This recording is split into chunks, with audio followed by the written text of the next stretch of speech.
근데 또 민주당 입장에서는 카카오톡 검열이라고 해서 굉장히 논란을 일으켰는데 이 부분이 계속 여야의 공방이 이어지고 있습니다. 어떤 얘기가 있었는지 목소리 듣고 오도록 하겠습니다.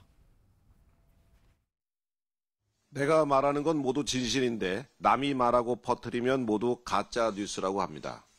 민주당의 뻔뻔한 내로남불은 여전합니다. 많은 우리 국민들이 사용하는 카톡을 사찰이라도 하겠다는 선전포고나 다름없습니다. 카톡이 가짜뉴스 성역이냐라고 다시 한번 국민을 겁박했습니다. 국민의 기본권 중 가장 높은 수준의 기본권인 표현의 자유를 정당의 당대표가 아무렇지도 않게 제한을 가하겠다는 말을 한다는 것 자체가 자유민주주의 국가에서는 있을 수 없는 일입니다. 네, 민주당의 카톡 계엄령이라고 불리는 부분에 대해서 국민의힘에서 이렇게 좀 반발을 하고 나섰는데 이종훈 실장님 어떻게 보셨습니까? 카톡 계엄령. 이것이야말로 저는 포고령과 다름없다고 생각합니다. 계엄 포고령에 사실 충격적이었던 부분들이 이거 아닙니까? 언론사에 지금 그 군이 들어와서 통제를 한다라는 내용이 있습니다. 네. 그런데 지금 이 카톡과 관련해서도 거의 똑같은 수준이라고 보아집니다. 이를테면 지금 국민들 일부는 그렇게 생각하는 사람도 있을 수 있어요. 예를 들어서 지금 통치행위다, 뭐 계엄은 통치행위다라든지 계엄은 나쁘지만 그러나 이거 내란죄는 아니지 않느냐랄지 이렇게 여러 가지 층의 의견들을 낼 수 있습니다. 예를 들자면 또 헌법학자 이호성 교수 같은 경우는 네. 아예 대놓고 이것은 내란죄가 성립되지 않는다는 논리를 편 글도 있습니다. 그런데 지금 전용기 의원의 표현에 의하면 표현 그대로입니다. 단순히 퍼나르는 일반인들도 고발한다 이렇게 돼 있습니다. 네. 그걸 단순히 퍼나른다? 단순하지 않더라도 예를 들어서 그것에 이 의견은 내가 동조한다라고 퍼나를 수도 있고 또 이거 한번 읽어봐야 돼라고 그게 단순이라면 이렇게 옮길 수도 있고 그런 일반인이라는 건 뭡니까? 조직적으로 드루킹처럼 이것을 여론을 호도하거나 이렇게 이끌기 위해서 다량의 불법적인 어떤 방법을 행하지 않고 그냥 내가 예를 들어서 장유주 변호사한테 보낸 것 이게 단순히 퍼나르는 일반인이라는 범주입니다. 그러면 이 범주 안에 포함되지 않은 사람들이 누가 있겠습니까? 지금 현재 예를 들어서 그 의견에 동조하지 않더라도 이거 한번 읽어보자라고 보낼 수도 있잖아요. 그게 단순히입니다. 그런데 이 모든 것들을 카카오톡은요 4,500만이라고 합니다. 2024년에 거의 전 국민이 사용한 거나 마찬가지인데 이 카카오톡에 이런 글이 있다고 해서 민주당이 고발을 하겠다? 이거야말로 저는 포고령이죠. 이 포고령은 어떤 의도, 그러니까 절대 이런 글을 퍼나르지 마라. 퍼나르면 고발된다라는 으름장입니다. 어떻게 이런 발상을 할 수 있을지 민주라는 이름을 건 정당에서요. 저는 납득이 가지 않습니다. 네, 장윤주 부위원장님, 가령 제가 친구한테 받은 확인되지 않은 뉴스를 윤정 기자한테 제가 보냈습니다. 카톡으로. 그럼 둘 다 처벌받을 수 있다 이런 내용입니까? 그렇게 단정적인 건 아닌 것 같고요. 그러니까 저는 좀 국민의힘에서 좀 관련된 것, 그러니까 민주당이 가짜뉴스에 대응을 하겠다라는 부분에 대해서 조금 과장하고 왜곡하는 부분이 있다고 생각합니다. 그러니까 뭐 카톡을 검열하거나 뭐 카톡 계엄령이다 이런 부분들은 너무 나간 공세라고 생각을 하는데요. 민주당이 정당으로서 어떻게 일반 국민들의 카톡을 들여다보거나 검열을 할 수 있겠습니까? 그런 취지가 아닙니다. 당연히 이 부분은 대상이 누구냐가 본질적인 부분들이 아니고요. 행위가 어떤 행위냐 이 부분에 초점을 맞춰야 될 것 같습니다.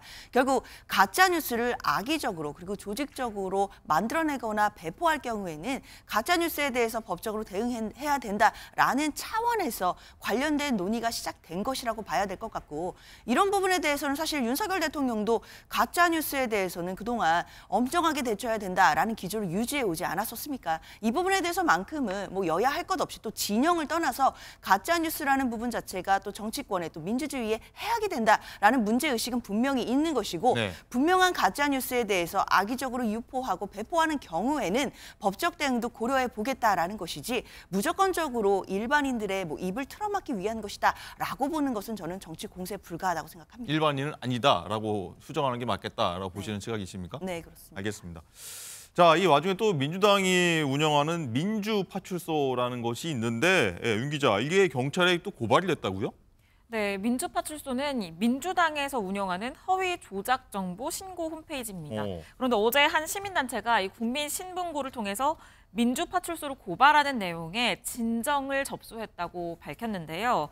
이 고발인 측은 민주파출소 이름과 로고를 보면 누구나 경찰을 떠올리게 될 것이다 라면서 공공기관을 사칭하는 등 경범죄급 처벌 대상이라고 보고 신고했다고 취지를 밝혔습니다.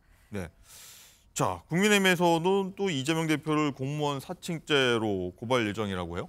네, 그렇습니다. 이 민주파출소를 이재명 대표가 운영을 하고 있는데 지금 공무원 사칭죄로 이 서울경찰청에 고발하겠다라고 밝혔습니다. 네. 이 국민의힘 미디어 특에 따르면 지금 민주파출소가 영문 웹 주소가 민주폴리스라고 해서 사용을 하고 있고 또 웹사이트에는 공지사항을 올리는 계정의 명칭을 파출소장으로 설정을 하고 있습니다. 경찰 기관을 연상시키는 외형을 의도적으로 조성을 하고 있다는 건데요. 이 밖에도 지금 보시는 것처럼 메뉴에는 진행 중인 사건에 대해서는 유치장, 그리고 종결된 사건은 교도소와 같이 경찰 관련 용어를 사용을 하고 있어서 일반인들로 하여금 이 경찰 공식 사이트로 착각하게 할 소지가 있다라는 이유를 밝혔습니다. 네. 자, 장현주 부위원장님, 여기 대해서 민주당 입장은 어떻습니까? 사실 이 부분에 대해서 경범죄보호법상 공무사칭죄 이런 부분을 적용하겠다라는 것인데요. 사실 사칭이라는 것은 일반인들의 신뢰 보호를 침해하는 것을 방지하기 위한 것입니다. 그러니까 오인 가능성이 일단 전제가 되는 것인데요. 사실 민주당이 정당으로서 관련해서 이런 가짜 뉴스들에 대해서 법적으로 강경하게 대응하겠다라는 취지로 그런 컨셉화해서 만들어진 홈페이지인 것인데 이것을 일반 국민들이 보시고 진짜 경찰서다 또는 진짜 공무소다 이렇게 오인할 가능성이 저는 얼마나 있을지는 좀 의문이 듭니다. 그렇기 때문에 이 부분에 대해서 비판적인 견해나 반대 입장을 낼 수는 있겠지만 법적으로 처벌되는 것은 저는 좀 불가능하지 않겠나라는 생각이 들고요. 네. 앞서서도 말씀드렸지만 이것은 대상이 일반인이냐 아니냐 이런 것이 지금 본질적인 것이 아니라 행위 자체가 가짜뉴스에 대해서 내란을 옹호하고 선동하고 선전하거나 악의적으로 또 조직적으로 했을 경우에는 대상이 누군지가 중요한 것이 아니라 이 행위에 초점을 맞추어서 법적 대응을 하겠다라는 취지이기 때문에 사실 이 부분에 대해서 표현의 자유를 운운할 얘기는 아니지 않겠나라는 생각 듭니다. 네. 어쨌든 이런 민주당의 모습, 어떤 강공이라고도 표현이 되긴 하는데 이종훈 실장이 네. 이재명 대표의 지지율 때문이다 이런 분석도 나오는데 맞습니까? 어떻습니까? 아니 그게 순서대로 그렇게 읽혀져요. 왜냐하면 지지율이 굉장히 지금 근접해 있지 않습니까? 양당이요? 원래 2배 정도였는데 민주당과 국민의힘의 네. 지지율이 리얼미터, 갤럽, 또 NBS 모두 다 이렇게 근접됐습니다. 이것의 원인은 민주당이 뭐라고 얘기하냐면 가짜 뉴스 때문이다 이렇게 얘기했어요. 공식적으로 부정선거 등등 이런 가짜 뉴스를 퍼뜨려서 국민들이 거기에 부안해동하고 있다 이렇게 표현했거든요. 그리고 나온 대책이 바로 이 엄포 그러니까 카카오톡을 포함을 해서 성역이 아니다 모두 가짜 뉴스를 지금 잡아넣겠다 고발하겠다 이렇게 얘기합니다. 문제는 이겁니다. 장 변호사 잘 말씀해 주셨지만 그러나 구분을 해야 된다는 거죠. 가짜 뉴스에 대응한다는 건 어떤 죄입니까? 예를 들어서 허위사실 적시라든지 이렇게 죄목을 단다면 가짜 뉴스 다 여야 할 것이 다 해야 됩니다. 그런데 뭐라고 제목을 달았냐면 전용기 의원이 내란 선동죄예요. 내란 선동죄. 그건 형도 다릅니다. 내란 선동죄에 만약에 정말 단순히 퍼나르는 일반인에게도 내란 선동죄를 적용한다면 최고 30년이에요. 이건 그냥 엄포라고 저는 생각을 하거든요. 그러니까 정확하게 가짜뉴스면 가짜뉴스라고 얘기를 해야지 이걸 내란 선동의 혐의다라고 이야기하면 지금 내란 정국을 계속 자신한테 유리하게 이끌어가기 위한 하나의 방편이라고 저는 여겨지거든요. 네. 그렇다면 이런 내용들이 나왔을 경우에는 이재명 대표나 민주당 측에 좀 유리한 방향으로 전개되는 게 맞습니까? 그렇죠. 이 부분에 대해서는 사실 정당 입장에서는 특히 민주당 입장에서는요. 지금 비상계엄 사태 이후 또 내란 사태를 수습해가는 과정에서 지금 가장 중요한 것은 옳고 그름의 문제라고 생각합니다. 어떤 것이 옳고 어떤 것이 그른지를 생각하고 잘못된 것을 수습하고 바로잡는 과정에 있는 것인데요. 이 과정에서 정당의 당리당략이나 또는 정당상의 이해득실 이런 계산은 있을 수 없다라는 것이 민주당의 입장입니다. 사실 그렇기 때문에 지금 어느 정도 민주당의 대응이 좀 거칠기 때문에 지지율이라든지 여러 부분에서 좀 불이익을 보는 것이 아니냐라는 또 그런 반발도 나오긴 하는 것도 분명하겠지만 따라서 그런 부분에 대해서도 전략적으로 수정할 부분이 있다면 수정해야 된다고도 생각합니다. 다만 그렇다 하더라도 지금 가장 중요한 것은 옳고 그름을 따져서 잘못된 것에 대해서는 그래도 빠르고 강력하게 시정하는 것도 중요한 것 아닌가라는 생각도 듭니다. 네. 자, 이런 가운데 이재명 대표가 오늘 법원에 출석을 했습니다. 윤지영 기자, 어떤 재판이죠, 오늘은? 네, 오늘 이 중앙지법에서 10시 반에 이 대장동 배임 그리고 성남 FC 뇌물 의혹 관련 공판이 진행됐는데요. 네. 이재명 대표 여기 들어가면서 기자들의 질문에 아무런 대답도 하지 않고 입장했습니다. 들어보시죠. 윤 대통령 측이 정계선 재판관 기피 신청 냈는데 어떻게 보십니까? 정진석 실장이 제3의 장소나 방문조사 제안에는 어떻게 생각하세요? 지난 기일 때 윤봉길 본부장과 신랑이 있었는데 어떤 입장이십니까? 네, 오늘 정진석 비서실장의 입장문과 관련된 얘기도 나왔고 이 오늘 재판 관련 의혹과 관련된 얘기도 나왔는데 이재명 대표는 성남시장으로 재직을 하면서 당시에 민간 사업자들에게 유리한 이 대장동 개발 사업 구조를 승인해서 특혜 이익으로 7,886억 원을 얻게 하고 또 성남 도시개발공사에는 4,895억 원의 손해를 끼친 혐의 등으로 지난해 3월에 기소됐습니다. 네.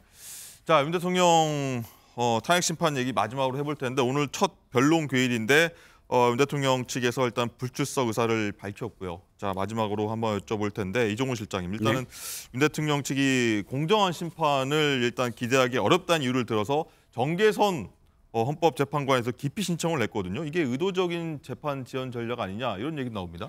뭐 지연 전략이라고 읽힐 수도 있겠지만 그러나 지금 방어권 차원이지 않습니까?